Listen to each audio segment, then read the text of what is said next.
Harav Avad Yosef, Zecher Tzadik Bracha, was very, very adamant about making 100 blessings a day. Very. As any tzaddik would be. You know, it's an obligation you need to do every single day. So he had procedures that he covered every day, especially on Shabbat and Yomim Tovim, to make sure that he's going to make his 100 brachot a day. One of which was a small little garden that he had in his balcony.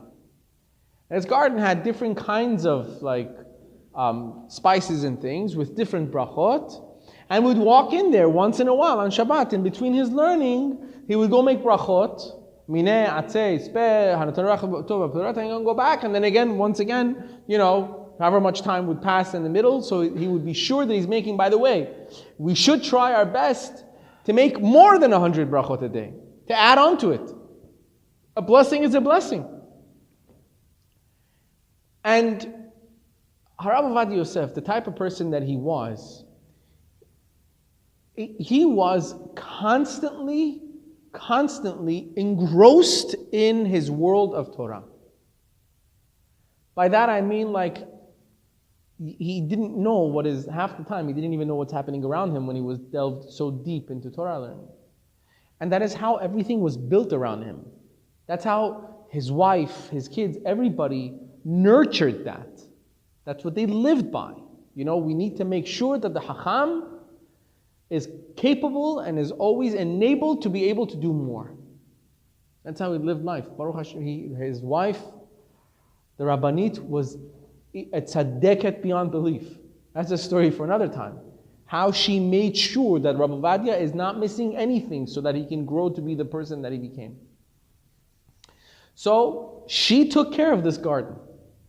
She had a special gardener that would come on whenever she would call him. He would come and take care of the garden and make sure everything is growing, all the flowers are growing, nip them if he needs to nip them, make sure that it's always nice and beautiful. Harav Avad Yosef was clueless himself. He had his thing and everything else was taken care of by the people that were responsible to take care of it. When the Rabbanit Margalit passed away, she passed away long time before Harav Ovadia Zecher Tzadik Bracha passed away. Zichron al-Bracha, when she passed away, after a few weeks, the garden started to, get dried out. And again, Rav Ovadia didn't know anything, he wasn't involved in these things.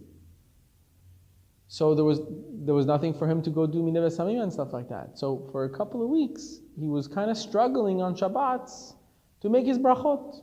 He would make probably more than 100 brachot. But it was just, that part of it wasn't there.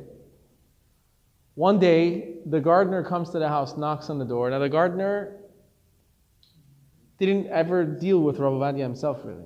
So he comes to Rav Ovadia, Kvod Harav, I'm so sorry. I'm so sorry for your loss. He says, I'm sorry, who are you? He says, I'm the gardener that takes care of the little garden that you have inside your balcony. I am so sorry. Mochel me, please forgive me. I didn't know your wife passed away. He says, it's okay. You don't have to be sorry about it. He's like, no, I'm mamash. I didn't know. That's why I haven't come to take care of your garden all this time. So Rav Ovadia asks, so how did you find out? What happened? He says, you will not believe me. Last night, the Rabbanit came to me in a dream. She came to me in a dream and said, what are you doing? Don't you see the Hacham is suffering because he needs to make his 100 blessings a day? He needs his garden. Where have you been? It's I woke up, I started asking around and I found out she had passed away. I had no idea. She hadn't called me to come take care of the garden. I'm really sorry. And he starts to take care of the garden again. It's unbelievable in many ways. One is we see the importance of the 100 brachot a day. How impactful they are for our neshama. We don't realize it, to make blessings every day. They have an impact, we don't realize it. Number two is, for those people that really believe that after 120, when a person passes on, they don't know what goes on here, they have there is nothing further than the truth.